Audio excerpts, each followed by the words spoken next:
Sa itaas, ang kalangitan ay nababalot ng makakapal at maitim na ulap na tila nagbabadyang may kakaibang pangyayari, paminsan-minsan ay may maliliit na mapuputing tuldok na bumabagsak mula sa itaas, na tila mga piraso ng nyebe o kislap ng liwanag na hirap tumagos sa makapal na dilim, walang tunog na naririnig sa paligid, tanging ang katahimikan lamang ang namamayani sa buong kalawakan, na nagbibigay ng kakaibang bigat at kaba sa sinumang tumitingin sa itaas. Sa gitna ng ganitong madilim at tahimik na kalangitan, unti-unting nakikita ang mukha ni Sorayang. Nakatayo si Sorayang sa isang mataas na lugar na tila tuktok ng bundok, kung saan ang lupa ay tuyo at mabato at walang halaman na tumutubo. Sa kanyang paligid ay makikita ang matataas na bundok, at sa ibaba naman ay ang makapal na ulap.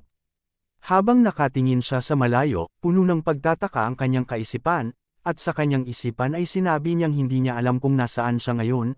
Napansin niyang napakatahimik ng buong paligid, na tila walang ibang nilalang na nabubuhay kasama niya sa lugar na ito, at nagtanong siya sa kanyang sarili kung ang lahat ng kanyang nakikita ay bahagi lamang ng isang panaginip. Biglang may nagsalita sa likuran ni Sorayang at sinabi nito na ang kalangitan sa itaas ay talagang madilim, hindi lamang dahil sa mga ulap, kundi dahil tila wala itong anumang liwanag na dapat ay nagmumula sa araw at sa mga bituin. Dahil dito ay mabilis na napalingon si Sorayang at nagulat sa kanyang nakita. Sa gitna ng kanyang pagkagulat, biglang lumitaw sa kanyang paningin ang Demon Lord na katayo lamang sa ilang hakbang ang layo mula sa kanya. Ang kanyang presensya ay napakalakas at napakabigat, na tila kayang yumuko sa sinumang tumitingin sa kanya, at kahit walang nakikitang ekspresyon sa kanyang mukha, mararamdaman ang kanyang lalim. Sa isipan ni Sorayang, agad niyang nakilala kung sino ang kanyang kaharap. At sa kanyang gulat ay napabulong siya sa kanyang sarili na hindi siya makapaniwala na naroon ang Demon Lord sa kanyang harapan. Alam niyang paulit-ulit na niya itong sinasabi sa kanyang sarili tuwing sila ay nagkikita, ngunit sa pagkakataong ito ay lalo niyang naramdaman na ang Demon Lord ay talagang isang kahangahangang nilalang, isang taong puno ng kakaibang katangian at lakas na mahirap makita sa karaniwang tao. Habang nakatingin si Sorayang sa Demon Lord, hindi niya maalis ang kanyang pagkamangha sa damdaming dumadaloy sa kanyang buong katawan, hindi mahalaga kung ang lugar na ito ay bahagi ng tunay na mundo o kung isa lamang itong panaginip o kakaibang kalagayan, dahil ang nararamdaman niyang daan ng lakas ng chi na nagmumula sa Demon Lord ay napakadakila at hindi maipaliwanag. Ang ganitong uri ng lakas ay sapat na upang magdulot ng panginginig sa buong katawan at magpatayo ng balahibo sa kanyang balat, dahil sa tindi at kadakilaan nito.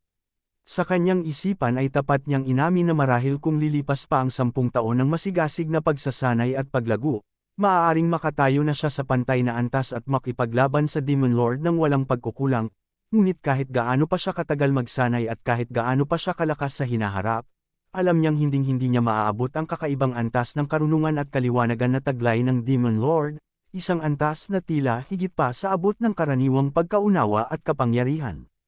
Matapos ang mahabang panahon ng katahimikan, unti-unting naglakad si Sorayang pataas sa mabatong dalasdis, ipinaliwanag ng Demon Lord na ang taong nakamit na ang ganap na kalikasan ng demonyo ay lalong lumapit sa pinakagawa ng pagiging demonyo.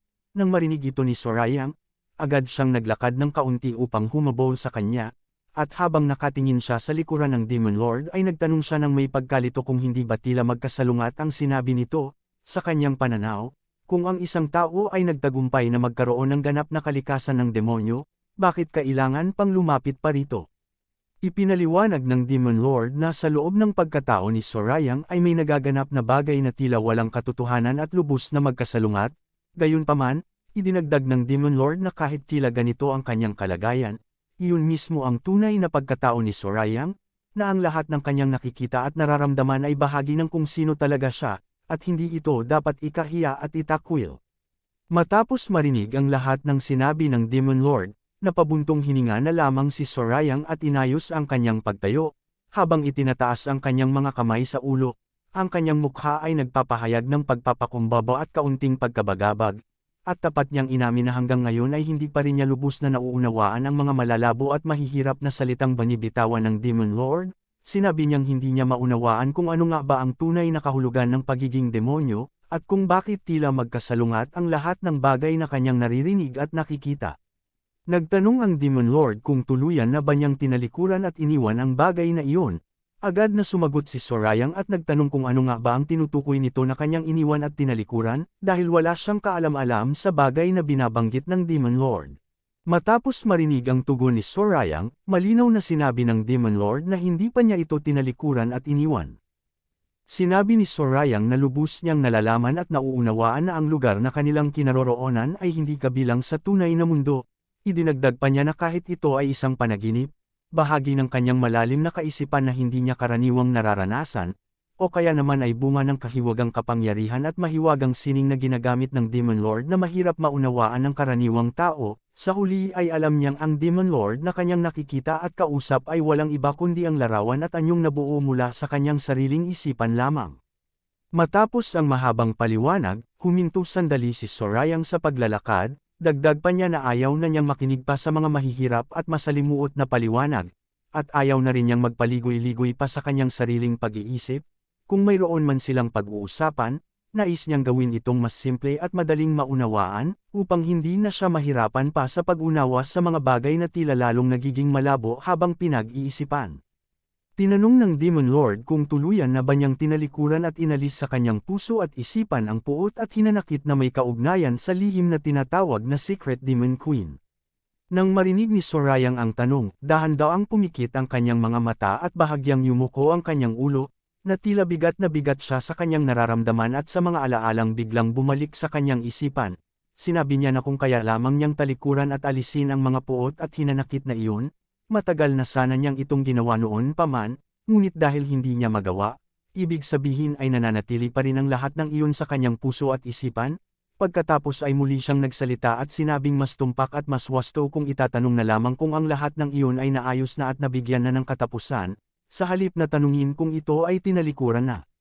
Sinabi ng Demon Lord na sa kanyang paningin ay tila hindi pa naayos at nabigyan ng katapusan ang bagay na kanilang pinag-uusapan. Narinig ito ni Sorayang at nagtanong kung ganyan ba talaga ang nakikita at palagay ng Demon Lord. Dahan-daang lumingon ng Demon Lord at humarap ng bahagya kay Sorayang, na may seryoso at matalas na tingin. Ang kanyang mukha ay nagpapahayag ng same time na pagmamalasakit at pagnanais na malaman ang tunay na katotohanan. Habang binibigkas niya ang tanong kung tunay nga ba na nagtanim ng matinding puot si Sorayang sa Secret Demon Queen, pagkatapos ay may bahagyang paghinto bago niya itinuloy ang kanyang sinasabi, at idinagdag na maaaring hindi naman talaga puot ang nararamdaman nito, kundi hangad lamang na mapagtibay at mapatunayan na tama ang kanyang hinanakit mula sa nakaraan. Nang marinig ni Sorayang ang mga salitang iyon, nanlaki ang kanyang mga mata at tila natigilan at hindi agad nakapagsalita. Wala siyang nasabi sa mahabang sandali, at tanging ang katahimikan lamang ang namayani sa kanyang pagitan, na tila tumigil ang kanyang paghinga at ang kanyang isipan ay biglang napuno ng mga alaalang matagal na niyang itinatago at pilit na nililimot.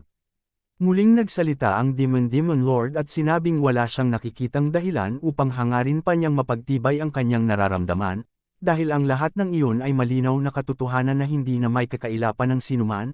Pagkatapos nito, tinanong niya kung ganoon nga, bakit ang mukha ni Sorayang ay tila mas madilim at mas mabigat pa kaysa sa kalangitan sa itaas. Sa sandaling iyon, makikita ang mukha ni Sorayang na nakatingin sa ibaba na may malungkot at mabigat na tingin.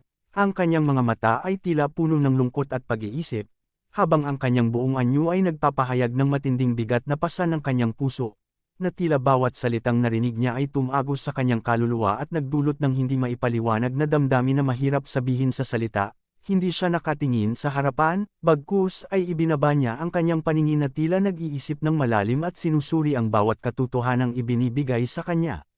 Matapos ang mahabang katahimikan at pag-iisip, muling nagsalita ang Demon Lord at iminungkahi na maglakad muna sila ng kaunti sa paligid upang makapagpahinga at makapag-isip ng mas maayos. Sa panahong iyon, ang kanilang paningin ay nakatanaw sa madilim na kalangitan na nababalot ng makakapal na ulap na tila sumasabay sa bigat ng kanilang damdamin. Habang naglalakad sila sa mabatong daan na napapaligiran ng matataas na bundok at makapal na hamog, muling nagsalita si Sorayang at sinabing tila bago niya itong napansin at muling naramdaman, ngunit tunay nga na napakatangkad ng Demon Lord. Sa kabila ng kagaanan na sandali, hindi tumigil ang Demon Lord at muling binanggit na tunay ngang nagtanim ng puot si Sorayang sa Secret Demon Queen. Narinig ito ni Sorayang at bahagyang napabuntong hininga, habang sinasabi na talagang hindi ito tumitigil at paulit-ulit lamang na binabanggit ang bagay na iyon. Pagkatapos ay muling nagsalita ang Demon Lord at sinabing ang puot na nararamdaman ni Sorayang ay nakatayo sa hangganan kung saan nagtatagpo ang katotohanan at ang bagay na hindi totoo at bunga lamang ng kanyang isipan. Narinig ito ni Sorayang at sinabing nais na niyang iwasan ang mga salitang mahirap unawain at masalimuot, dahil hindi na niya nais na magpaligoy-ligoy pa sa mga bagay na lalong nagpapalito sa kanyang isipan. Sa kanyang isipan ay nahahati sa dalawang panig, ang nais na manatili sa kung ano ang alam niya, at ang pagnanais na maunawaan ang mas malalim na katotohanang ibinibigay sa kanya. Sa huli, muling nagsalita ang Demon Lord at binigyang diin na ang puot na nararamdaman ni Sorayang tungo sa Secret Demon Queen ay tunay at totoo, dahil ito ang babaeng nagtapos sa kanyang buhay. Idinagdag pa niya na sa huling sandali ng kanyang buhay, wala nang ibang nakita at naramdaman si Sorayang. Wala na siyang nakitang damseung, wala ang kagubatan, at wala rin ang mga kinatawan ng Righteous Heavenly Alliance. Ang lahat ng iyon ay wala na, at tanging ang katotohanan lamang ng kanyang pagkamatay at ang taong gumawa nito ang nanatili sa kanyang isipan at puso. Dagdag pa niya na sa huling sandali ng kanyang buhay, wala nang iba pang nakita at naramdaman kundi ang Secret Demon Queen lamang. Matapos sabihin ito, nanatili tahimik sandali si Sorayang, habang tila may kakaibang damdaming dumadaloy sa kanyang buong pagkatao, at sa kanyang sariling kaisipan ay inilarawan niya na tila may kakaibang pakiramdam na kanyang nararanasan. Isang damdaming hindi niya maipaliwanag at hindi niya inaasahang mararamdaman sa sandaling ito. Habang naglalakad sila sa mabatong daan na tila walang katapusan, habang ang hangin ay dahan-daw ang hamihip sa kanilang mahahabang buhok at sa lelayan ng kanilang mga damit, sa kanyang isipan ay ibinahagi na ang tunay na Lee Cheon-sang ay walang kaalam-alam na sa kanyang nakaraang buhay ay nabuhay siya bilang Chun Hajan. Ngunit sa kabila nito, patuloy na isinasaalang-alang ng kanyang isipan na sa mundong ito na tila nabuo lamang mula sa mga ilusyon, ang taong kaharap niya ngayon ay tila alam ang lahat ng kanyang nakaraan, ang mga bagay na dapat ay nananatiling lihim lamang sa kanya.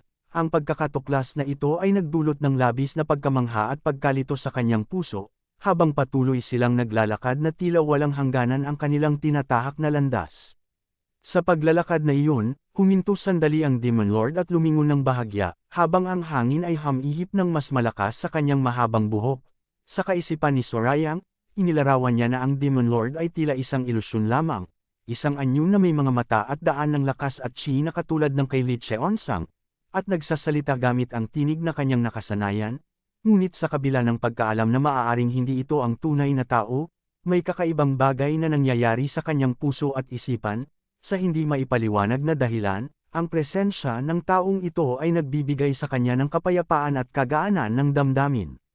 Sa sandaling iyon, muling nagsalita ang Demon Lord at binanggit na ang puot na nararamdaman ni Sorayang ay hindi kasing laki at kasing tindi ng kanyang inaakala at pinaniniwalaan. Nang marinig ni Sorayang ang mga salitang iyon, nanlaki ang kanyang mga mata at bahagyang lumabas ang pawis sa kanyang pisngi, habang nagpakita siya ng labis na pagkagulat.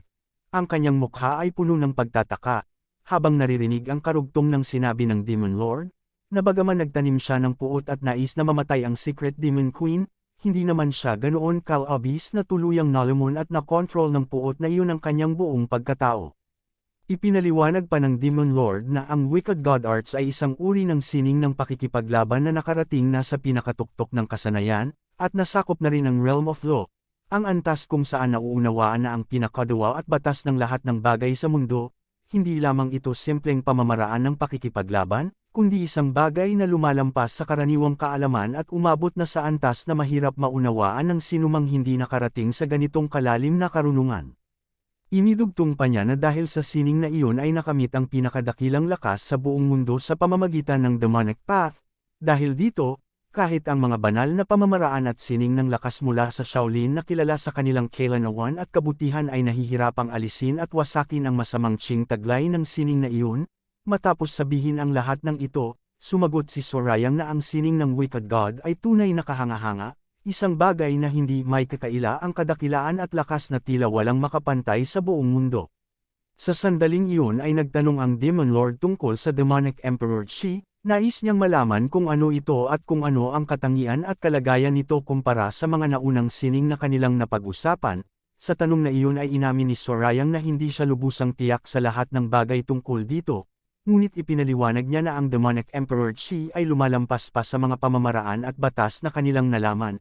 ito ay tumatawid patungo sa tinatawag na Tao, o ang pinakadiwa ng lahat ng bagay, at tinatawag itong Heavenly Demon Arts, ibig sabihin, ito ay hindi lamang basta sining ng lakas o pamamaraan ng pakikipaglaban, kundi isang bagay na umabot na sa pinakadulo at pinakadiwa ng pag-iral, na mahirap maunawaan ng sinumang hindi pa nakarating sa ganitong kalalim na antas ng pagkaunawa.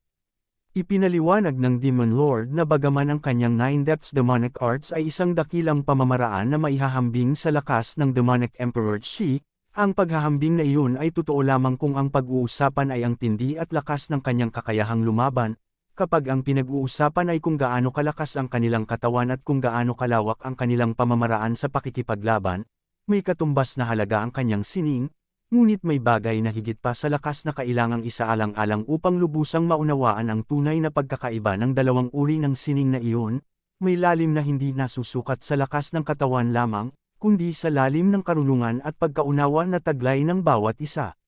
Ang kanyang anyo ay tila nagpapakita na alam niyang pantay siya sa lakas, ngunit alam din niyang mayroon pang higit pa roon na kailangan niyang unawain at marating.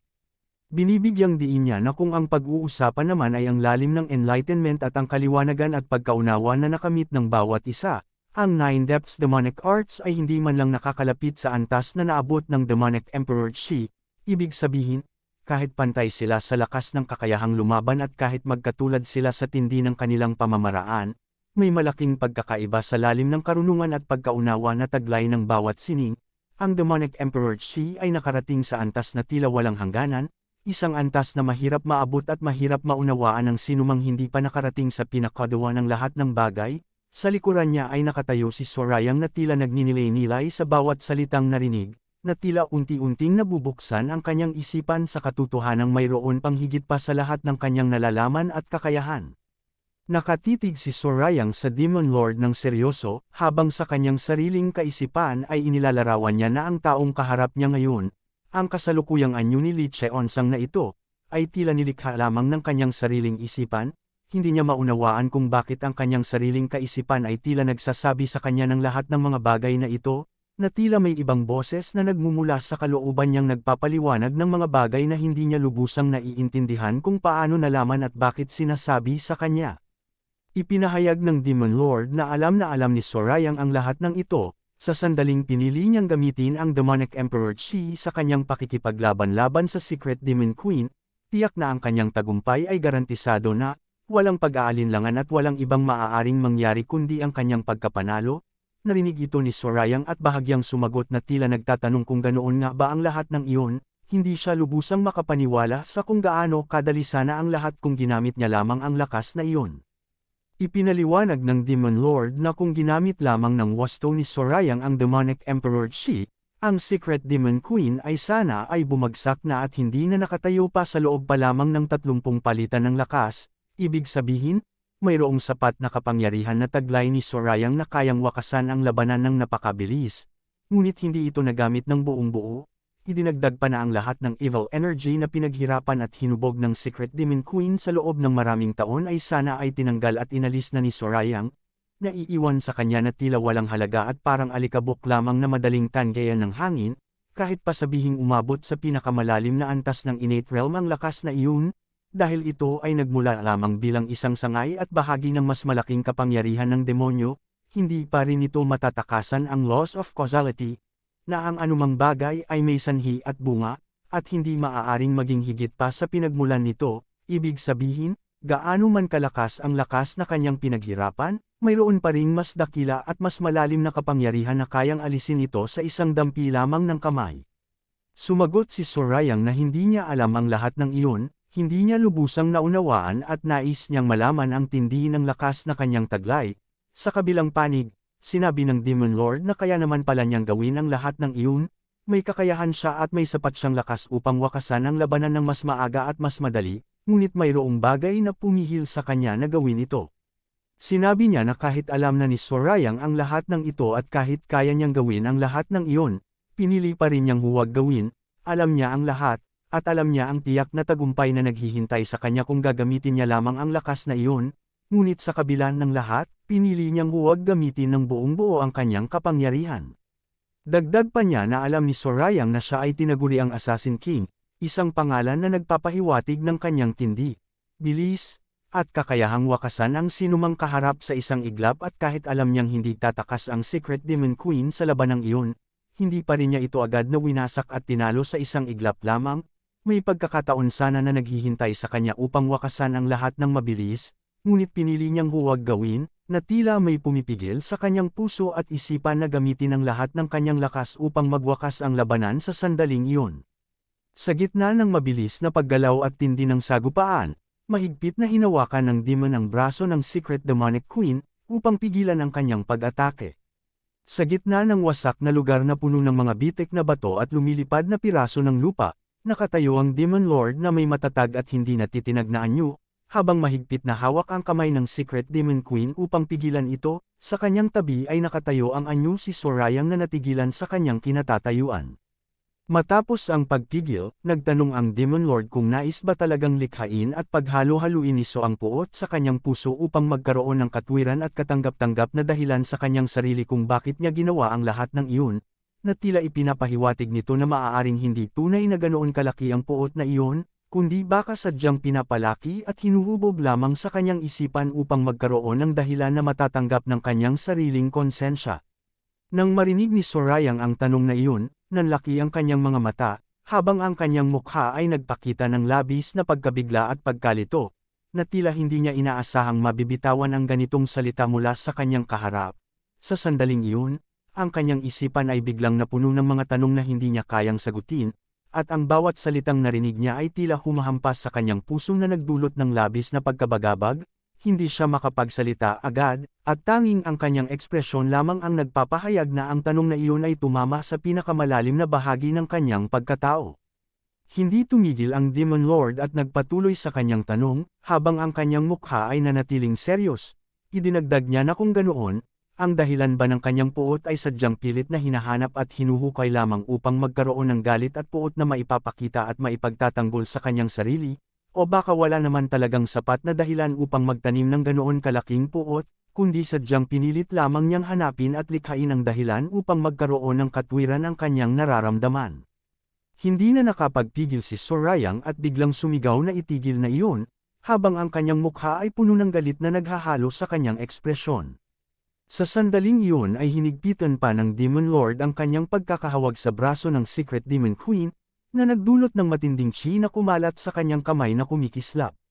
Sa kasunod na sandali ay biglang sumabog ang anyo ng Secret Demonic Queen, dahil sa lakas na ipinalabas ng Demon Lord, naging abo at naging piraso ng alikabok ang anyo ng Secret Demonic Queen. Sa huli, habang dahan-daang humuhupa ang lahat at naglalaho ang mga piraso sa hangin, sinabi ng Demon Lord na ang Secret Demon Queen ay hindi simpleng kalaban lamang, siya ay malakas, mapanganib, at hindi madaling talunin. Narinig ito ni Sorayang at dahan-daang sumagot na alam niya iyon, inamin niya sa kanyang sarili na alam niyang hindi ito madali, at alam niyang may dahilan kung bakit hindi niya ito agad na winasak. Nakatitig si Sorayang sa kanyang kaharap na may seryoso at nag-iisip na mukha, habang ang maliliit na itim na piraso ay dahan-daang bumabagsak sa kanilang paligid. Ang kanyang noo ay bahagyang nagkunot at ang kanyang mga mata ay puno ng pagtataka, habang sinabi niya na maging ito man ay ang Nine Depths Demonic Arts o Demonic Emperor Chi, maging ito man ay sa aspeto ng teknik, batas, o ang tinatawag na Dao, ang resulta ay nananatiling pareho. Dahil dito, nagtanong siya kung bakit siya pinapuna at sinisita ng Demon Lord, gayong alinman sa mga napag-usapan ay magbubunga lamang ng katulad na kinalabasan. Sumagot ang Demon Lord at sinabi niya lamang na kilala niya si Sorayang, hindi lamang ang kanyang kakayahan ang kilala niya kundi pati na rin ang kanyang puso, isipan, at lahat ng bagay na matagal na niyang itinatago sa kanyang sarili. Habang nakatanaw sa malayo, dagdag pa niya na may karanasan siya sa buhay kung saan kahit wala nang makatwirang dahilan, ang mundo mismo ang nagbibigay ng dahilan sa kanya, ibig sabihin, may pinagdaanan siya na nagturo sa kanya na hindi laging kailangan ng malinaw na katwiran upang maunawaan ang tunay na kalagayan ng lahat ng bagay. Narinig ito ni Sorayang at bahagyang lumingon, nagtanong siya kung ano ang ibig sabihin ng mga salitang iyon, hindi lubusang maunawaan ang lalim ng karanasang ibinabahagi sa kanya. Sumagot ang Demon Lord na alam niya kung bakit ganoon kalalim ang puot na nararamdaman ni Sorayang kay Dam Seyong. Sa huli, makikita ang kalangitan na nababalot ng makakapal na madilim na ulap, Ngunit sa gitna nito ay tumagos ang matinding liwanag na naghahati sa kadiliman at nagbibigay ng pag-asa at kaliwanagan sa lahat ng bagay na nakatago sa dilim. Ipinahayag ni Sorayang na siyempre nga ganoon ang lahat, at sa sandaling iyon, ang taong kaharap niya ay tila isang ilusyon lamang na iginuhit at nilikha ng kanyang sariling isipan, lahat ng nakikita at naririnig niya ay tila nagmumula sa kanyang sariling kalooban, at ang lahat ng pag-uusap na nagaganap ay tila bahagi lamang ng kanyang sariling pag-iisip. Inamin niya na ang lahat ng sinabi at napag-usapan tungkol sa Secret Demon Queen mula pa sa simula hanggang sa sandaling ito ay tila kausap lamang niya ang kanyang sarili, na tila walang ibang nakikinig at walang ibang nakakaalam kundi siya lamang. Kasabay nito ay makikita sa buong paligid ang magagandang bulaklak na namumukadkad sa gitna ng luntiang damuhan. May kulay rosas, puti, at lila na tila sumasayaw sa ihip ng hangin. Sa sandaling iyon ay ipinahayag ng Demon Lord ang pahayag na mali ang paniniwala ni Sorayang. Nagulat si Sorayang at tila hindi makapaniwala sa kanyang narinig, kaya naman nagtanong kung ano ang ibig sabihin ng pagiging mali. Ipinaliwanag ng Demon Lord na mula pa sa sandaling binuksan niya ang Gate of the Desire Realm, at mula pa sa sandaling nag-ugnay ang kanilang lakas at chi sa espiritual na paraan, nalaman na niya lahat tungkol sa kanya, bawat lihim, bawat alaala, at bawat bagay na matagal na niyang itinatago. Sa huli, makikita ang napakagandang tanawin na puno ng makukulay na bulaklak na umaabot hanggang sa dulo ng paningin, at sa di kalayuan ay nakatayo ang Pelavian Judgment na nababalot ng liwanag at ulap. Sa gitna ng tanawing iyon ay sinabi ng Demon Lord na maaaring ang mundong ito ay nilikha ni Sorayang, ngunit sa kabila nito, hindi ito ganap at tanging sa kanya lamang. May bahagi pa rin ng mundong ito na hindi niya pag-aari at hindi niya lubusang nakokontrol, dahil mayroong ibang bagay na nabuo mula sa ugnayan nilang dalawa na hindi niya inaasahan at hindi niya inaakala. Narinig ito ni Sorayang, habang nakatingin sa harapan. Inilahad niya na mula pa noong nagtapos ang kanyang sariling pagsasanay na walang ibang nakakaalam at nakakausap, at nang tawagin siya patungo sa lugar ng Pelavian Judgment, mayroon na siyang kinikimkim na pagdududa sa kanyang puso. Napansin na niya ang pagbabago sa pag-uugali at pagkatao ng Third Young Lord na si Sorayang, at mula pa sa panahong iyon ay hindi na siya lubusang nakapaniwala na ang taong kaharap niya ay ang dating taong kilala niya noon.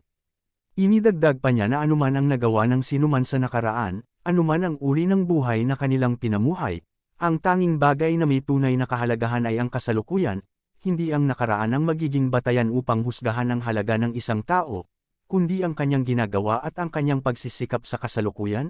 Idinagdag pa niya na siya ay taong nagbibigay halaga sa tapat at masigasig na pagsisikap na ginagawa sa kasalukuyan kaysa sa mga pagkakamaling nagawa na noon at hindi na mababago pa. Humarap ang Demon Lord kay Sorayang na may matalas ngunit mahinahong tingin, habang ipinaliwanag na iyon ang dahilan kung bakit hindi niya sinuri at siniyasat ang nakaraan ni Sorayang, at hindi rin niya inalam ang lahat ng bagay tungkol sa kanyang pagbabago at pagbabagong anyo. Hindi dahil wala siyang kakayahang malaman ang lahat, kundi dahil alam niyang hindi iyon ang pinakamahalagang bagay na dapat malaman. Sa sandaling iyon ay nanatiling tahimik ang Demon Lord, habang masinsina na nakatingin kay Sorayang.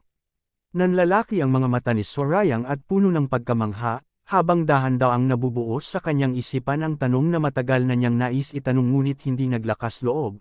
Sa kanyang puso ay nais niyang malaman kung kahit alam na ng Demon Lord ang lahat ng kanyang nakaraan, ang lahat ng pagkakamali, lahat ng lihim, at lahat ng bagay na nais niyang kalimutan, tinanggap pa rin ba siya ng Demon Lord nang walang pag-aalinlangan? Ipinaliwanag ng Demon Lord na hindi na siya ang dating Sorayang nakilala noon. Ang taong iyon ay walang ibang naibigay kundi pagkabigo at kawalan ng pag-asa. Ang kasalukuyang Sorayang ay ibang-iba na. Nagtagumpay siya laban sa lahat ng kanyang kalaban at naging young leader ng kanilang divine cult, na nagpapatunay na siya ay may taglay na pambihirang kakayahan at talino na angkop sa panlasa at pagkilala ng Demon Lord.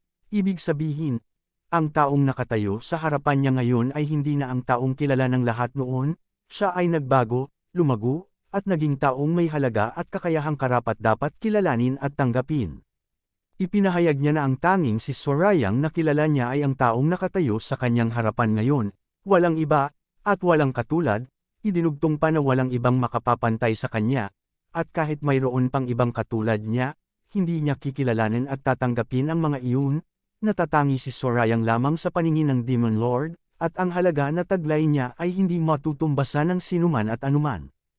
Kasabay nito ay ang ibabang bahagi ng mukha ni Sorayang ay may bahagyang panginginig ng labi, dahan-daang niyang ibinigkas ang pangalan ng Demon Lord, isang tawag na puno ng pasasalamat, paggalang, at labis na damdamin na hindi niya kayang ipaliwanag sa salita lamang. Sa huli, lumingon ang Demon Lord kay Sorayang na may matalas ngunit may halong pagmamahal na tingin, habang nagtanong kung bakit nagpapakita siya ng ganitong kahinaan at kawalan ng pagtitiwala sa sarili, bakit tila hindi niya pinahahalagahan ang kanyang sariling halaga gayong malinaw na ang kanyang pagbabago at pagsisikap ay karapat-dapat kilalanin at tanggapin. Kasabay nito ay makikita ang malawak na kalangitan na unti-unting nagbabago ang kulay mula sa malalim na asul patungo sa maputlang liwanag na tila nagmumula sa pagitan ng umaga at tanghali. Sa gitna nito ay may maliwanag na nyebe na hindi naglalaho sa liwanag ng araw, na dahan-daang lumulutang, walang ibang bagay sa paligid kundi ang malawak na kalangitan at ang mga kumikinang na nyebe. Dahan-daang itong bumabagsak patungo sa uluhan ng Demon Lord. Sa sandaling damapo sa kanyang uluhan ang maliliit na nyebe, biglang lamang itong natutunaw. Nakatayo silang dalawa sa gitna ng malawak na lupain na nababalot ng makapal na nyebe. Ang lupa ay napuno ng malambot na nyebe habang dahan-daang bumabagsak ang nyebe sa kanilang paligid. Ipinahayag ng Demon Lord na ang tinatawag na demonic ay walang iba kundi ang pagnanasa at pagnanais, ang pinakadawa ng lahat ng bagay na nagmumula sa puso at kalooban ng isang nilalang. Dagdag pa niya hindi ito masama o mabuti sa sarili niyang kalikasan, kundi isang bagay na mas malalim at mas pundasyon pa kaysa sa paghuhusga ng tao tungkol sa mabuti at masama. Humarap ang Demon Lord kay Sorayang habang patuloy na bumabagsak ang nyebe sa kanilang paligid. Ipinaliwanag niya na ang pagnanasang iyon ay nananahan sa antas na mas pundasyon at mas mataas pa kaysa sa paghahati ng tao sa mabuti at masama, na ang paghuhusgang iyon ay tanging pananaw lamang ng mga taong hindi pa nakakakilala sa tunay na kalikasan ng lahat ng bagay. Idinugtong pa niya na si Sorayang, na nakarating na sa antas ng pagkaunawa sa demonic at nakakilala na sa kanyang sarili ng lubusan, ay dapat na maunawaan ang katotohanan iyon. Dahil dito, ang mukha ni Sorayang ay napuno ng labis na pagkabigla at pagkabalisa sa kanyang ekspresyon, may butil ng pawis na dumadaloy sa kanyang pisngi, at ang kanyang mga mata ay nanlalaki, habang nakatingin sa Demon Lord. Kasabay nito ay nagtanong ang Demon Lord kay Sorayang kung bakit pilit siyang lumilikha ng damdamin na wala naman talaga at bakit pilit na hinuhugot ang damdamin na hindi totoo sa kanyang puso. Dagdag pa rito, tinanong niya kung natatakot ba siya sa paghuhusga ng mundo. Kung kaya ba niyang gawin ang lahat ng bagay na iyon dahil sa takot na husgahan siya ng iba, sa halip na tumayo ng matatag sa kanyang sariling katotohanan. Nagtanong ang Demon Lord kung napakabigat ba talaga para sa kanya ang kumilos at humarap sa isang taong wala naman siyang tunay na puot na karapat-dapat na pumatay. Dagdag pa niya na kung wala naman talagang sapat na dahilan upang magtanim ng puot at pumatay, bakit pilit niyang ginagawa ang lahat ng bagay na iyon na tila may mabigat na dahilan? Narinig ito ni Lee Sorayang at tila nabigla at walang masabi, na tanging mahinang tinig lamang ang lumabas sa kanyang bibig na nagsasabing siya, ngunit hindi niya natapos ang kanyang sasabihin. Kasabay nito ay biglang yumanig ang buong paligid habang inilabas ng Demon Lord ang kanyang demonic chi sa kanilang kinatatayuan. Sa gitna ng kaguluhan ay narinig ang matigas at malakas na tinig ng Demon Lord na nag-uutos na huwag mag-alinlangan, na kung nais ni Sorayang na pumatay, pumatay siya. Kung nais niyang wasakin, wasakin na niya. Inidagdag pa niya na walang puwang para sa pagdududa at pag-aalinlangan, dahil ang tunay na diwa ng demonic ay ang pagsunod sa iyong tunay na pagnanasa ng walang takot at walang pag-aatubili. Dahil sa lakas ng inilabas ng Demon Lord na demonic chi, nagdulot ito ng matinding pagkabasag at pagkawatak-watak ng lupa at yelo sa paligid. Sa sandaling iyon ay ipinahayag ng Demon Lord na kung nais ni Sorayang na pumatay, dapat ay pumatay siya ng walang pag-aalinlangan. Kung nais niyang wasakin, dapat ay wasakin niya ang lahat ng humahadlang sa kanya. Hindi dapat magpigil at magduda sa kanyang puso kung iyan ang tunay na nagnanais ang kanyang kalooban.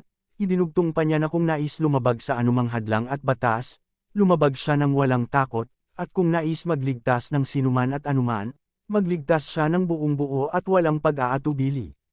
Sa gitna ng pagkawatak-watak sa lupa at lumilipad na piraso ng nyebe, nakatayo si Sorayang na may matibay na tindig, habang ang kanyang mahabang buhok ay lumilipad kasabay ng malakas na ihip ng hangin na dulot ng lakas na kumakalat sa kanyang paligid, habang pilit niyang sinasalag ang malakas na puwersa patungo sa kanya. Nagtanong ang Demon Lord kay Sorayang kung bakit ang taong nakarating na sa pinakadulo at pinakamataas na antas ng pagkaunawa sa demonic ay kumikilos na tila isang payak na monghe na namumuhay sa kabundukan na walang ibang hangarin kundi ang kabutihan at kalinisan ng kalooban, bakit tila nagkukunwari siyang walang pagnanasa, walang kagustuhan, at walang sariling hangarin gayong ang kanyang lakas at pagkatao ay nagmumula sa pinakadawa ng pagnanasa, narinig ito ni Sorayang, dahilan ng kanyang pagkabigla at pagkagulat. Kasabay nito ay pinalakas pa ng Demon Lord ang kanyang demonic chi sa buong paligid, habang ang kanyang tingin ay matalas, habang sinasabi na siya ay hindi isang payak na bayani na lumalaban para sa kapakanan ng mundo, siya ay ang young leader ng Heavenly Demon Divine Cult, at iyon ang kanyang tunay na pagkakakilanlan, hindi siya naririto upang maging matuwid at maging tagapagtanggol ng lahat, kundi upang yakapin ang kanyang tunay na pagkatao na nagmumula sa pinakadawa ng demonic. Dagdag pa niya na hindi na dapat magtago at magkunwari pa, dahil ang kanyang tunay na halaga at lakas ay nasa pagtanggap sa kung sino siya talaga, at hindi sa pagiging kung sino ang nais ng iba na maging siya. Sa gitna ng lupang bahagyang nababalot ng nyebe at lunti ang damo na tila lumalaban sa lamig, makikita ang mga dahon at piraso ng yelo na lumilipad ng mabilis kasabay ng malakas na ihip ng hangin. Sa gitna ng kaguluhan, malinaw na nag-utos ang Demon Lord kay Sorayang na tumakbo pasulong ng walang pag-aalinlangan, at na ang mga dahilan ay walang halaga at hindi mahalaga, hindi kailangang maghanap ng katwiran at paliwanag upang kumilos, kung iyan ang iyong puso, sundin mo ito ng walang tanong at walang pagdududa. Sa di kalayuan ay makikita ang Pelavian Judgment, na bigla na lamang itong yumanig at tila nagkabasag dahil sa tindi ng lakas na kumakalat sa buong paligid. Kasabay nito ay pilit na sinasalag ni Sorayang ang malakas na puwersa patungo sa kanya, halos matangay na lakas ng hangin, habang siya ay nagpapatuloy sa pag-usad, sinabi ng Demon Lord na kung nais ni Sorayang na gawin ang isang bagay, gawin na niya ito kahit wala siyang dahilan, kahit walang katwiran, kahit walang paliwanag, at kahit walang sinumang pumapayag sa kanya. Sa harapan nakatayo ang Demon Lord na may matatag na anyo, habang patuloy na ipinapalabas niya ang kanyang demonic chi, patungo kay Sorayang, habang pilit na sumuusad si Sorayang sa harapan. Habang pilit na nakakapit si Sorayang sa lupa, upang hindi matangay sa malakas na puwersa na humahampas sa kanya. Sa sandaling iyon ay itinulak ni Sorayang ang kanyang sarili pataas gamit ang kanyang dalawang kamay na damapo sa lupa, na nagdulot ng mas malakas na pagyanig at pagkabasag ng bato sa kanyang paligid.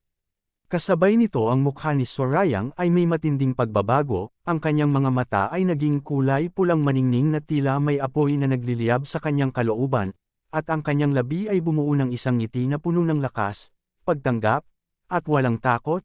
Ang ngiting iyon ay hindi ng pagmamalaki at kasamaan, kundi ng pagtanggap. Sa wakas ay tinanggap na niya ang kanyang tunay na pagkatao, tinanggap na niya ang kanyang pagnanasa, at tinanggap na niya ang landas na kanyang tatahakin ng walang pag-aalinlangan. Tumigi ng Demon Lord sa kanya, habang inilahad ang kanyang kamay, at sabay sabi na iyon ang tunay na demonic path, ang daan na hindi nakabatay sa mabuti o masama, sa katwiran o pagdududa, kundi sa pagsunod sa iyong tunay na pagnanasa ng walang takot at walang pasubali. Lumipat ang tagpo, sa gitna ng malawak na kagubatan na nababalot ng makapal at maputing nyebe, mula sa itaas. Dahan-daang bumabagsak ang mga maliliit na butil ng nyebe, na nagbibigay ng payapa ngunit malamig na pakiramdam sa buong paligid, walang ibang tunog na maririnig kundi ang mahinang lagaslas ng hangin na humahaplos sa mga sanga ng mga punong nabibigatan sa nyebe. Sa isang mataas na lugar na may matarik na bangin sa gilid, kung saan ang lupa ay halos lahat ay nababalot ng makapal na nyebe, nakauupo si Sorayang sa ibabaw ng malaking bato, habang may dumarating, dahan-daang lumapit sa kanya sina Dungpil, Sandrine at Anghua, pareho silang nakatingin kay Sorayang na may halong pag-aalala at pagtataka sa kanilang mga mukha. Nang makalapit na sila ng sapat, binasag ni Dungpil ang katahimikan ng paligid, sinabi niya na napakalamig ng simoy ng hangin sa pagbubukang liwayway, at nagtaka siya kung bakit nasa labas pa rin doon ang kanilang young leader sa kabila ng ganitong kalamag na panahon, na tila hindi alintana ni Sorayang ang lamig na pumapatak sa kanyang balat at tumatagos sa kanyang kasuotan. Nakatingin lamang si Sorayang sa malayo, na puno ng damdaming mahirap ipaliwanag, may halong lungkot, at isang uri ng pagpapalaya na tila matagal na niyang kinikimkim sa kanyang puso. Ipinahayag niya na kung may nais siyang pumatay, ay papatayin na lamang niya ng walang pag-aalinlangan. Ipinagpatuloy niya ang kanyang sinabi, at binanggit na bagaman tila walang pananagutan ang ganitong paraan ng pamumuhay, ito ay tila nagbibigay ng kakaibang ginhawa at kalayaan na hindi niya maramdaman sa kanyang kasalukuyang kalagayan.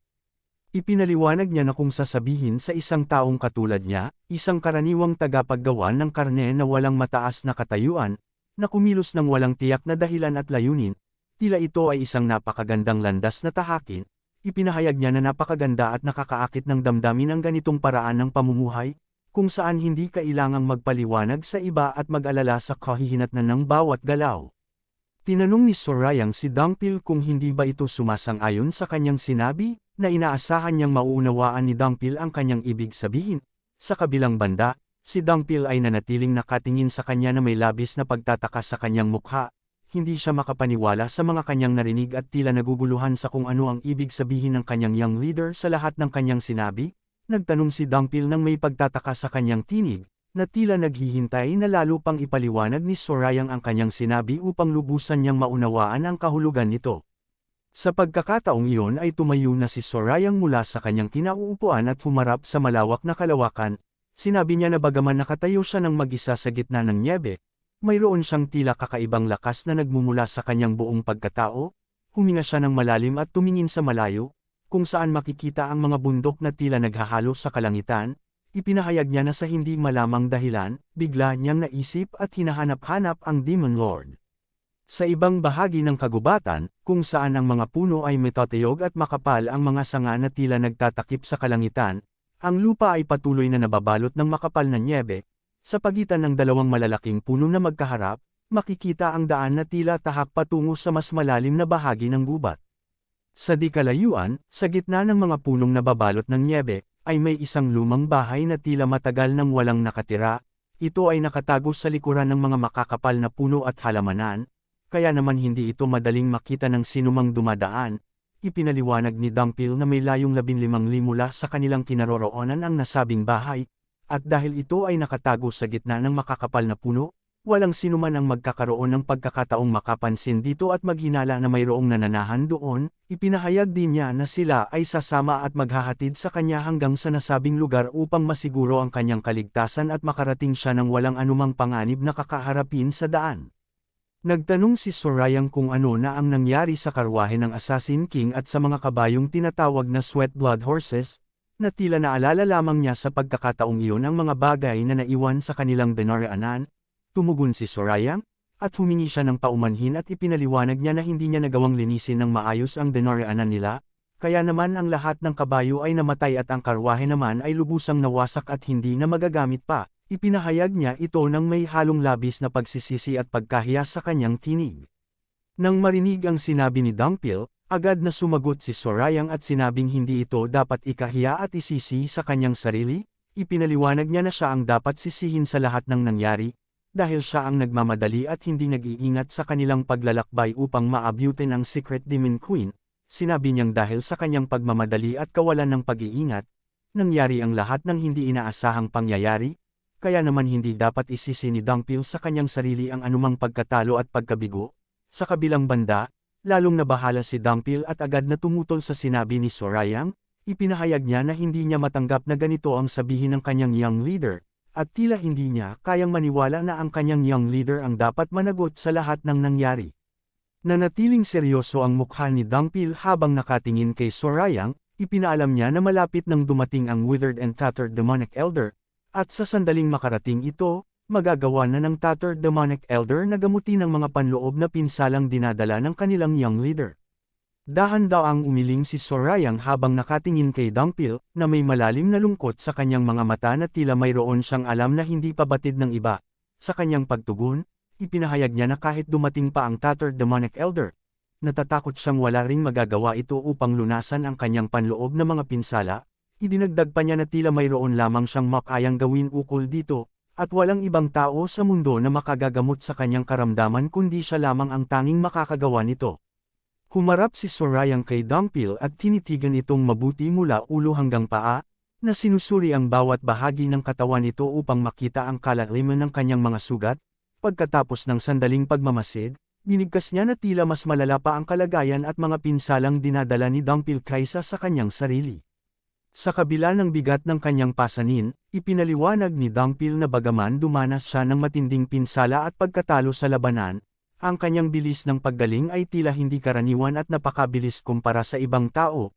Ipinagpatuloy ni Sorayang ang kanilang usapan at sinabing tila totoo nga ang sinabi ni Dungpil, dahil ang Vajrayaksha Demonic Arts ay kabaligtaran ng likas na katangian ng demonic prowess. Sa kanyang paliwanag, ipinahiwatig niya na mayroong kakaibang ugnayan ang sining na ito at ang lakas na nagmumula sa masamang chi, na siyang dahilan kung bakit nagkakaroon ng ganitong kakaibang epekto sa katawan ni Dungpil. Habang sila ay nag-uusap, tila bumalik sa alaala ni Dungpil ang mga sandali ng matinding labanan kung saan ginamit niya ang kanyang lakas ng buong buo. Sa pagpapatuloy ng kanyang paliwanag, binanggit pa ni Sorayang na sa karaniwang kalagayan, ang masamang chi ay laging nasa ilalim ng kapangyarihan ng demonic arts, ngunit iba ang kalagayan pagdating sa Vajrayaksha Demonic Arts. Ipinahayag niya na tila sa halip na hadlangan at pahiniin ang lakas ni Dungpil, ang masamang chi ay lalo pang nagpasigla sa kanyang sining at nagpabilis ng epekto nito ng 7 ulit na higit pa sa karaniwang lakas nito. Ipinapaliwanag pa niya na ang kanyang natuklasan, na tila lubos niyang nauunawaan ngayon kung bakit sa kabila ng matinding pinsalang natamo ni Dungpil, nananatili pa rin itong matatag at mabilis na nagagaling. Sa kabila ng kagalakan sa kanyang natuklasan, hindi nakalimutan ni Sorayang ang tunay na kalagayan ni Dungpil. Ipinagpatuloy niya ang kanyang sinabi at ipinaalala kay Dungpil na bagaman mabilis na gumagaling ang kanyang katawan mula sa pisikal na pinsala, hindi ito nangangahulugan na kasing bilis din ng kanyang katawan ang paggaling ng kanyang isipan at damdamin.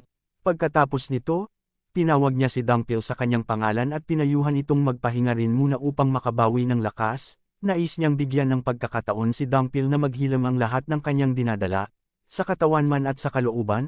Sa kanilang paligid, ang malawak na tanawin ng mga nababalot ng nyebe na bundok at ang kalanggit ang unti-unting nagliliwanag. Lumingon si Sorayang upang harapin sina Sandrine at Anghua na nakatayo sa di kalayuan sa gitna ng maputing lupain. Tila mabigat ang kanyang dibdib habang tinatitigan sila isa-isa, at sa kanyang mga mata ay makikita ang labis na pagsisisi at pagkabahala. Binanggit niya ang kanilang kalagayan at nagtanong kung maayos lamang ba silang lahat. Pagkatapos nito, ipinahayag niya na siya ang may kasalanan ng lahat, dahil siya ang nagdala sa kanila sa lugar na ito at pilit na naglakbay ng mabilis, na naging dahilan upang sila ay magdusa at mapahamak. Sinabi niyang lahat ng paghihirap na kanilang nararanasan ay bunga ng kanyang sariling desisyon at pagmamadali, at siya lamang ang dapat sisihin sa lahat ng nangyari. Nang marinig ang sinabi ng kanilang young leader, agad na tumutol si Anghua at nagpahayag ng kanyang labis na pagtutol sa kanyang sinabi. Sinabi niya na hindi dapat niyang sabihin ang gayong mga salita. Idinagdag pa niya na para sa kanila, ang makapiling siya sa sandaling ito ay isang dakilang karangalan na hindi matutumbasan ng anumang bagay sa mundo. Dahan-daang lumapit si Sorayang kay Anghua at inilapat ang kanyang palad sa ibabaw ng ulo ni Anghua, na may banayad at puno ng pagmamahal na haplos na tila nagpapasalamat sa kanyang wagas na katapatan. Sa kanyang pagtugon, ipinahayag niya na labis na nagdurusa si Anghua dahil sa kanyang sariling kakulangan bilang kanilang young leader, at labis siyang nagsisisi na hindi niya naibigay ang maayos na kalagayan na nararapat sa kanyang kasama. Ipinagpatuloy niya at sinabing hinding-hindi niya malilimutan kung paano tahimik at tapat na naglingkod at nag-alaga sa kanila si Anghua sa lahat ng pagkakataon. Dagdag pa niya na pinahahalagahan niya ang bawat sakripisyo at pag-aaruga na ibinigay ni Anghua sa kanila.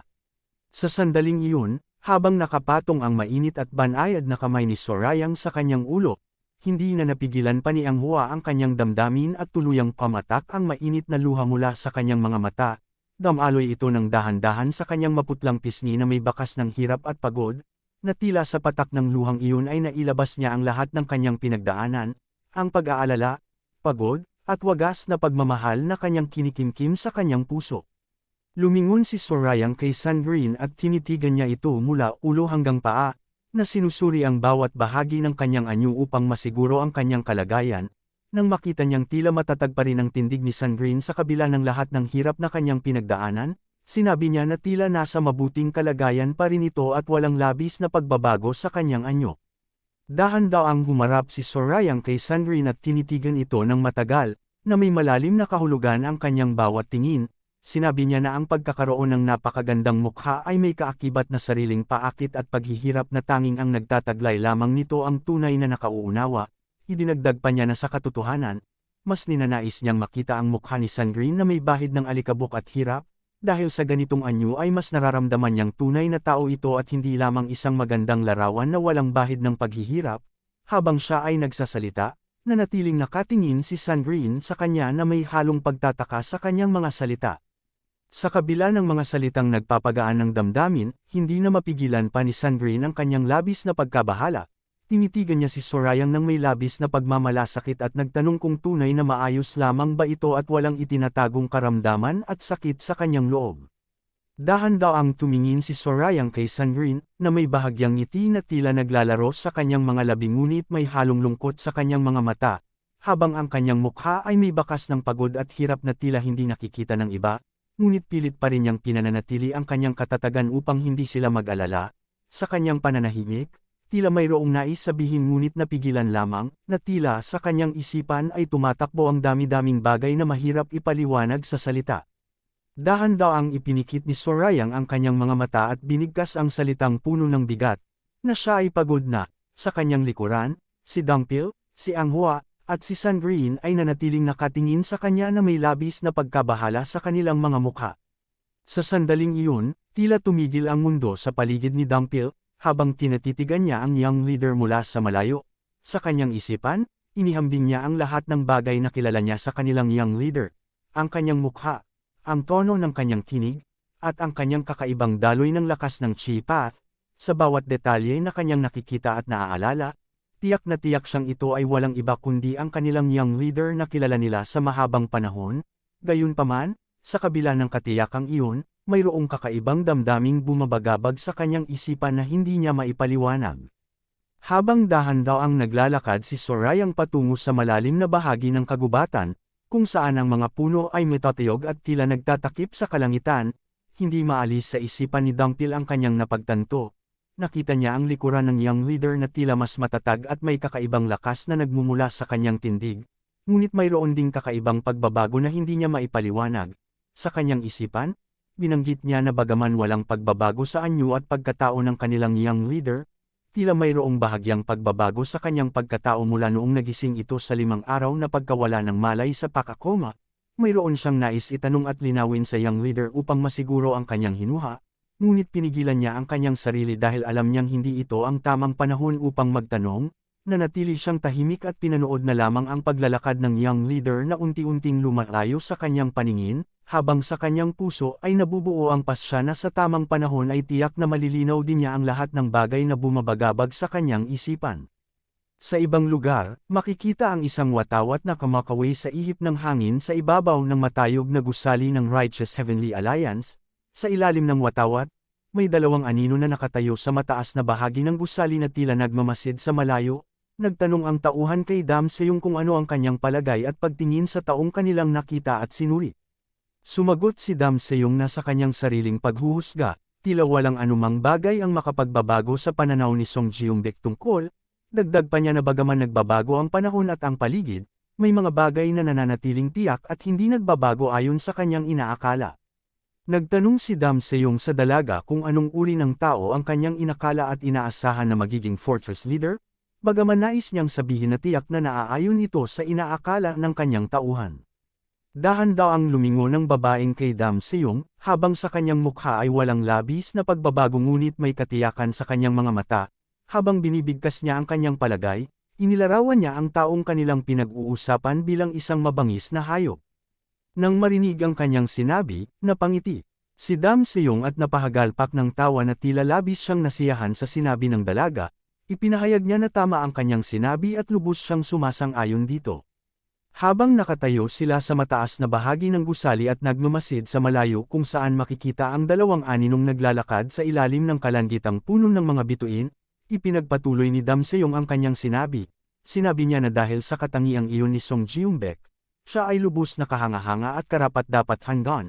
Sa kanyang pananaw ay bihirang makita ang ganitong uri ng pagkatao sa mundo kung saan karamihan ay nagkukunwari at nagtatago ng tunay na anyo. Idinagdag pa niya na ang pagiging tapat nito sa kabila ng kanyang lakas at kapangyarihan ng tunay na nagpapatangi sa kanya mula sa iba. Ipinaliwanag ni Dam Seyong na may 3 tanda na kumakatawan sa 3 magkakaibang landas ng mundo, ang orthodox, unorthodox, at demonic paths. Sa harap ng mga tanda na ito, sinabi niya na sa paningin ng karamihan, Ang mundo ay nahahati sa tatlong bahaging iyon, gayunpaman, idinugtong niya na ang katotohanan ay hindi ganoon ka-simple at hindi lahat ay naaayon sa panlabas na anyo lamang, may mga bagay na mas malalim pa kaysa sa paghahati ng mundo, at kailangang masusing kilalanin ang tunay na kalikasan ng bawat isa upang lubusang maunawaan ang katotohanan na nakatago sa likod ng mga tanda at pangalan na iyon. Ipinagpatuloy ni Dam Seyong ang kanyang paliwanag habang nakatayo sa pagitan ng dalawang magkahiwalay na landas, ang orthodox na may liwanag na kulay asul, at ang unorthodox na may kulay na lila at itim. Nagtanong siya kung tiyak na sa landas ng orthodox lamang matatagpuan ang mga taong may katwiran at kabutihan. Nagtanong din siya kung tiyak na sa landas ng unorthodox lamang matatagpuan ang mga taong masama at walang kabutihan. May mga taong mabuti sa gitna ng kadiliman at may mga taong masama sa gitna ng liwanag, at ang tunay na kalikasan ng tao ay hindi nasusukat sa kung anong landas ang kanilang tinatahak kundi sa kung ano ang kanilang puso at gawa. Sinabi niya na ang pagnanais na maabot ang pinakataas na bahagi ng kapangyarihan at karangalan ay parehos sa lahat ng tao, anuman ang kanilang pinagmulan at landas na tinatahak. Idinagdag pa niya na sa sandaling maunawaan ng mga tao na mas madaling manloko kaysa maloko sila, marami sa mga pinuno at makapangyarihan ay napipili na lamang ang parehong landas ng pagkukunwari at panlilinlang, sa mahabang panahon na ang pagnanais na maging makapangyarihan ay madalas na nagiging dahilan upang kalimutan ng tao ang kanyang katapatan at kabutihan. Ipinaliwanag niya na dahil sa ganitong kalikasan ng tao, ang mga mataas na katungkulan at posisyon ng kapangyarihan ay laging napupuno ng mga balak at panlilinlang, at dahil dito ay hindi maiiwasan ang pagkakaroon ng iba't ibang pangkat at pagkakawatak-watek. Gayunpaman, sa kanyang mga salita ay mayroon ding pag-asa, na bagaman ganyan ang karamihan, mayroon pa ring mga taong naiiba at hindi nagpapadala sa ganitong kalikasan ng mundo. Sa sandaling iyon, ipinahayag niya na sa kabila ng lahat ng karaniwang kalikasan ng tao, ang taong kanilang pinag-uusapan ay naiiba sa lahat. Ipinahayag niya na hindi siya nag-aatubiling manloko sa iba kung kinakailangan, ngunit labis niyang kinamumuhian na siya naman ang maloko at malinlang ng iba. Dagdag pa niya na sa tunay na pagkatao ng taong iyon, na tila kilalang kilala niya ang kanyang kalikasan, na bagaman handa siyang gamitin ang panlilinlang laban sa iba, hindi niya matanggap na may gagawa nito sa kanya. Sinabi niya na bagaman handa siyang manloko at walang pag-aalinlangan sa paggamit ng kanyang talino at lakas, hindi niya kailanman itinapon ang kalasag ng katapatan mula sa kanyang tabi. Ibig sabihin, bagaman handa siyang gumamit ng anumang paraan laban sa mga kaaway, nananatili pa rin sa kanyang puso ang katapatan na hindi niya kailanman iiwan at ipagkakanulo. Sumagot ang dalaga na dahil sa kanyang kakaibang pagkatao, siya ay isang taong lubos na kahanga-hanga at kaakit-akit sa kanyang sariling. Sinabi ni Dam Seyong na ang kanyang pagkatao at katangian ay isa sa kanyang mga sandata na ginagamit niya ng may kahusayan. Ipinahayag pa niya na labis na nakakaakit ang kanyang karisma kaya naman kusang loob na sumusunod sa kanya ang mga taong nakakakilala sa kanya. Kasabay nito, idinugtong pa niya na kasing talas ng ngipin ng mabangis na hayop ang kanyang likas na pakiramdam at paningin, kaya naman agad niyang nalalaman at nauunawaan kung anong uri ng tao ang kanyang kaharap sa isang tingin lamang. Sa ibabaw ng mesa na gawa sa makinis na kahoy, makikita ang isang tasa na puno ng mainit na tsaa na may daong lumulutang sa ibabaw. Habang nakatingin sa tasa, idinagdag ni Dam Seyong na si Song Jiumbek ay hindi kailanman nagpapabaya at nagbababa ng kanyang pag-iingat laban sa iba. Sa loob ng tasa, kung saan makikita ang isang maliit na bagay na kulay pula na nakatago sa pagitan ng mga dahon ng tsaa, sinabi ni Dam Seyong na hindi kailanman ininom ni Song Jiumbek ang tsaa na iyon, dahil may nakatagong laman itong binhi ng blood parasite na maaaring makapinsala sa kanyang kalusugan at buhay. Lubos niyang hinahangaan na sa kabila ng pagkakaroon ng kaakit-akit na ugali at matalas na pakiramdam, hindi pa rin siya nabibiktima ng lihim na panganib na nakatago sa harap ng kanyang mga mata. Ibinahagi niya na mula sa unang sandali na nagkatinginan sila, batid na niya ang matinding pagkamuhi na nararamdaman sa kanya ni Song Jiumbek. Sinabi niyang labis na pagkamuhi ang nararamdaman nito sa kanya na tila matagal na itong kinikimkim sa kanyang puso, na tila bagaman batid niyang mayroong matinding galit at puot si Song Jiumbek, hindi siya nagpadala sa damdaming iyon at nanatili siyang kalmado at maingat sa kanyang mga kilos at salita. Tinanong niya kung gaano kalalim ang pagkamuhing iyon, at sinagot niya ito na sapat na ang pagkamuhing iyon upang kagustuhan pa siyang patayin ng Fortress Leader Song Jiumbek. Batid niyang kung magkakaroon lamang ng pagkakataon, walang pag-aalinlangan na gagawin ito ni Song Jiumbek. Gayunpaman, idinugtong niya na sa kabila ng matinding pagkamuhi at kagustuhang pumatay, mayroon pa ring bagay na hindi inaasahang nangyari. Sinabi ni Dam Seyong na sa kabila ng lahat ng puot at kagustuhang pumatay sa kanya, nagkaisa pa rin sila at nagtulungan para sa iisang layunin. Lubos niyang kinikilala si Song Jiungbek na may kakayahang isantabi ang kanyang sariling damdamin para sa mas malaking layunin at kapakanan ng kanilang lahat. Nakatingin ang dalaga kay Dam Seyong, nang seryoso at tila lubos na nag-iisip, habang sinabi niya ang kanyang napagtanto, hindi lamang sinuman ang maaaring maging pinuno ng isang pangkat o samahan, dahil kailangan ng kakaibang katangian at lakas ng loob upang magampanan ang ganitong tungkulin. Mula sa kinaroroonan ni Dam Seyong, mahina siyang tawa bago ito sumagot. Ipinahayag niya na hindi lahat ng pinuno ay katulad ni Song Jiungbek. Mayroon siyang mga katulad na matatanda na puno ng katusuhan at palihim na balak sa puso, ngunit mayroon ding mga taong tapat at matapang na katulad ni Song Jiungbek na kanilang hinahangaan.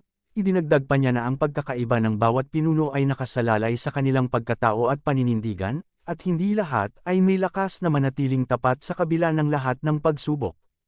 Ipinagpatuloy ni Dam Seyong ang kanyang paliwanag at sinabi na ang tanging bagay na tunay na mahalaga ay kung gaano kalayo ang handang tahakin at isakripisyo ng isang tao ang kanyang sariling damdamin at kagustuhan para sa kapakanan at interes ng kanyang samahan. Tinanong ng dalaga si Dam Seyong na tinatawag niyang alliance leader kung hanggang saan at gaano kalayo ang handa niyang tahakin at isakripisyo para sa kapakanan ng kanilang samahan. Handa siyang tanggapin ang anuman ang sabihin ni Dam Seyong dahil alam niyang ito ang magiging batayan ng kanyang pagkilala sa tunay na pagkatao ni Song Jiungbek. Sumagot si Dam Seyong at sinabi niya na hinding-hindi siya kailanman magkukompromiso at magpapabaya sa anumang bagay na labag sa kanyang prinsipyo at paninindigan. Inulit niya ang kanyang sinabi na ang kanyang paninindigan, na hinding-hindi siya kailanman magkukompromiso. Ipinahayag ni Dam Seyong na kung ang paghawak sa kanyang katungkulan ay mangangahulugan ng pagtanggap sa pagkawala at pagsasakripisyo ng kanyang mga tao at kapakanan, hindi niya sana tinanggap ang posisyong iyon mula pa sa simula. Makikita sa kanya ang katiyakan na hindi siya magpapahintulot na may mapahamak at mapabayaan dahil lamang sa kanyang paghawak sa kapangyarihan, at handa siyang panindigan ito sa lahat ng pagkakataon.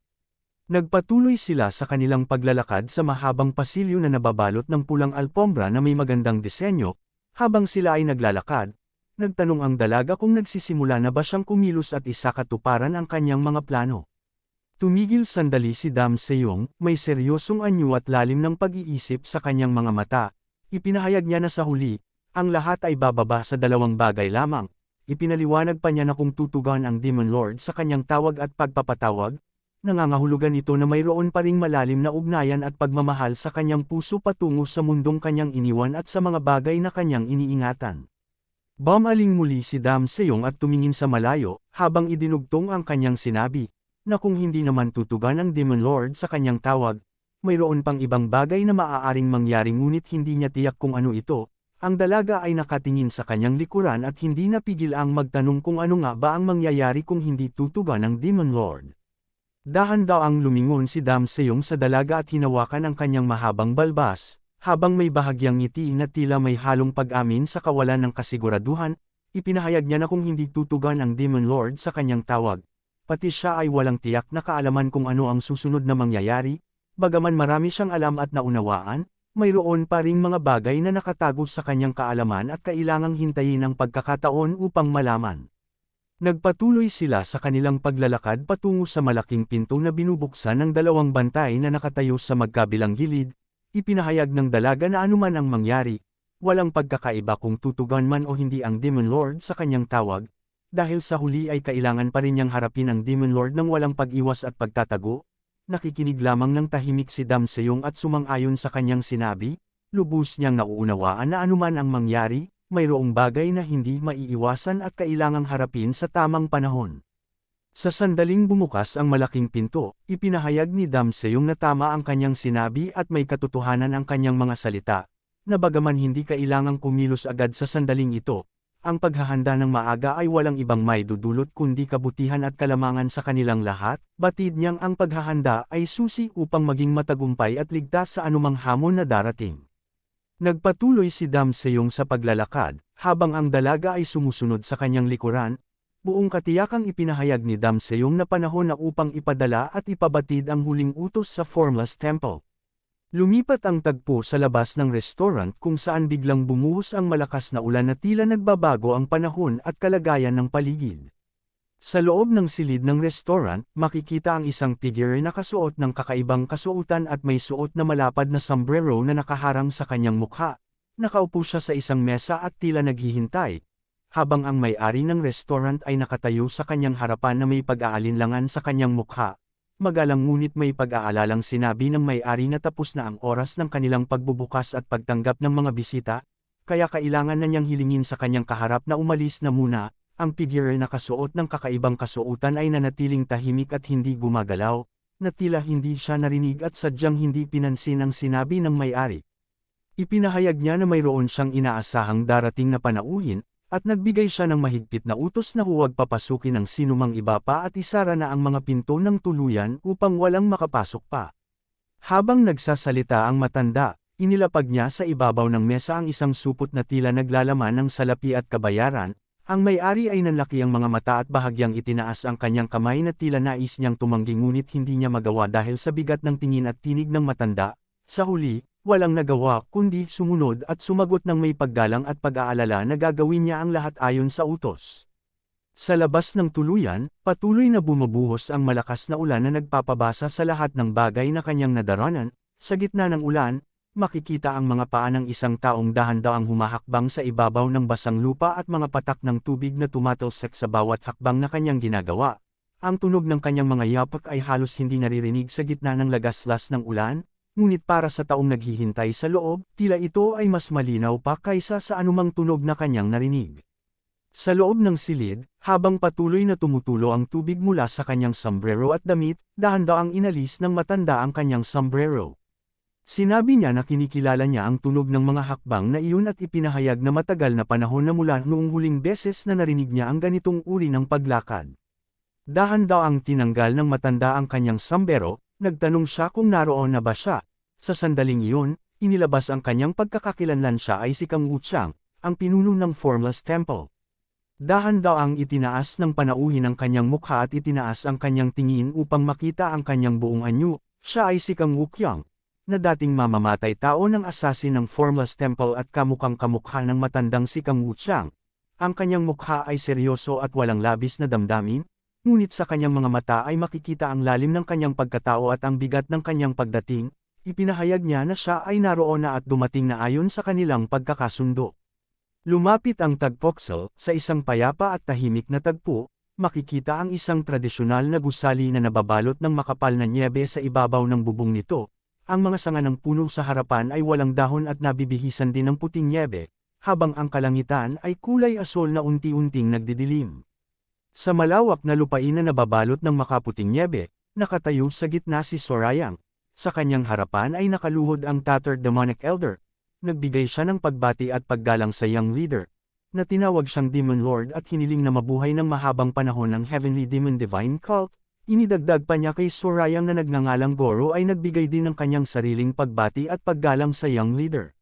Sa sandaling iyon, bahagyang napangiti si Sorayang ngunit may halong pagkadismaya sa kanyang mukha, habang naririnig ang 8 salitang pagbati na paulit-ulit na binibigkas ng kanyang mga kasama. Ipinahayag niya na sa bawat pagkakataong naririnig niya ang pagbiting iyon na kinuha mula sa Divine Demon Scripture, nakakaramdam siya ng labis na pagkadismaya at hindi komportable. Itinaas ng tattered demonic elder ang kanyang tingin kay young leader nang may labis na pag-aalala sa kanyang mga mata. Napansin niyang hindi matatag ang daloy ng lakas ng chi path ng young leader, kaya nagtanong siya kung maayos lamang ba ito. Ipinahayag pa niya na nais niyang tawagin ang mga manggagamot mula sa paligid upang masuri at gamutin ang kalagayan ng kanilang young leader. Dahan-dahang hinaplos ni Sorayang ang ulo ni Goldly, habang humarap sa tattered demonic elder at ipinaliwanag niya na hindi kailangang tawagin ang mga manggagamot dahil sadyang ganito lamang ang kanyang kalagayan at ginawa niya ito ng sadya. Habang nanatiling nakatingin ang tattered demonic elder sa kanya na may pagtataka sa kanyang mukha, na tila hindi agad naintindihan ang sinabi ni Sorayang. Bumaling muli si Sorayang kay Goldly at hinaplos ito ng may labis na pagmamahal at pag-aalala sa kanyang mukha. Ipinahayag niya ang kanyang paghingi ng paumanhin dahil sa dami ng hirap at paghihirap na dinanas ni Goldly dahil lamang sa kanya. Lumapit ang Tigre King kay Sorayang habang dahan-dahang humihinga at naglalabas ng tunog. Humarap si Sorayang sa Tigre King at ipinahayag na naghirap din ito ng husto at nagtanong kung lubhang mapanganib ang naging karanasan nito sa pagkakataong iyon. Sa sandaling iyon, nanatiling tahimik lamang ang tattered demonic elder, habang nakatingin kay Sorayang at sa kanyang mga kasama, walang lumabas na salita sa kanyang bibig ngunit sa kanyang mga mata ay makikita ang lalim ng kanyang pag-iisip at pag-unawa sa mga sinabi at ginagawa ni Sorayang. Tumingin si Sorayang sa tattered demonic elder at nagtanong kung nagawa na nilang ilayo at iwanan ang mga hukbo ng Righteous Heavenly Alliance. Sumagot naman ang tattered demonic elder na nagawa nga nila ito, ngunit may mahalagang bagay na kailangang malaman ni Sorayang. Ipinaliwanag niya na dahil mayroon ang kalaban ng isang napakalakas na dalubhasang kabilang sa Transcendent Realm, tiyak na babalik at lulusab muli ang mga ito sa kanilang kinaroroonan sa lalong madaling panahon. Bahagyang napangiti si Sorayang, habang ibinabahagi ang isang balitang nagbibigay ng pag-asa sa kabila ng panganib, ipinahayag niya na sa kabutihang palad, tila hindi naman lubhang nasugatan at napinsala ang tattered demonic elder sa kanilang nakaraang paghaharap. Tumayo ng tuwid ang tattered demonic elder at itinaas ang kanyang braso, buong pagmamalaki niyang ipinahayag na sa kabila ng kanyang anyo, wala nang sinuman sa mga demonic elder ang makapantay sa kanyang tibay at lakas ng katawan. Nakatingin lamang si Sorayang na may bahagyang pagkamangha sa kanyang sinabi, ngunit agad na napangiti at nagpahayag ng kanyang tiwala. Tumawa lamang si Sorayang ng mahina, at sinabi niya na lubos siyang maaasahan at mapagkakatiwalaan, na niyang ang lakas at katapatan ng tattered demonic elder ay isa sa pinakamalaking yaman na kanilang taglay. Sa sandaling iyon, biglang nagbago ang anyo ng kalangitan at naging madilim na tila may papalapit na bagyo. Sa gitna ng pagbabagong iyon, nagpahayag si Sorayang ng kanyang kahilingan na sana ay makapaglaan ng sandali ang lahat upang makinig sa kanya. Agad na sumagot ang tattered demonic elder at nagtanong kung mayroon ba siyang hiwalay na utos at direksyon na nais ibigay sa kanila. Humarap si Sorayang sa kanyang mga kasama at ipinahayag na hindi utos ang kanyang sasabihin, kundi isang tapat na pag-amin mula sa kanyang puso. Sa sandaling marinig ang kanyang sinabi, nagpakita ng pagtataka si Dumpil, hindi siya makapaniwala sa kanyang narinig. Pati rin si Anghua na pataas na lamang sa kanyang kamay sa kanyang dibdib, habang nanlalaki ang kanyang mga mata sa pagkagulat. Tumingin si Sandrine na may pagtataka at pag-aalala sa kanyang mukha, habang silang lahat ay puno ng pagkagulat sa biglaang tono ni Sorayang. Lumingon ang tattered demonic elder kay Sorayang at tinitigan ito ng may lalim sa kanyang mga mata, habang inuulit ang salitang pag-amin. Hindi sumagot si Sorayang, habang ang mga labi ay bahagyang nakakurba na tila may halong pagtitiwala at pag-asa. Lumipat ang tanawin sa kalangitan at sa mga sanga ng puno na nababalot ng makaputing nyebe. Ang bawat patak ng nyebe na bumabagsak ay tila nagpapabagal sa oras at nagbibigay ng kahalagahan sa sandaling iyon. Buong katiyakang ipinahayag ni Sorayang na ang kanyang sasabihin ay isang bagay na dapat na niyang ginawa mula pa noong unang panahon. Inidugtong niya na bagaman mabigat ang kanyang sasabihin, wala siyang ibang pagpipilian kundi sabihin ito sa tiyak na sandaling ito. Ipinahayag niya na ang pag-amin na ito ay kailangang sabihin ng tiyak sa sandaling ito at hindi na maaaring ipagpaliban pa. Kasabay nito ay dahan daw ang ibinaba ni Sorayang ang kanyang tingin, habang dahan daw ang bumabalik ang kanyang nakaraang anyo bilang si Chun Hanji.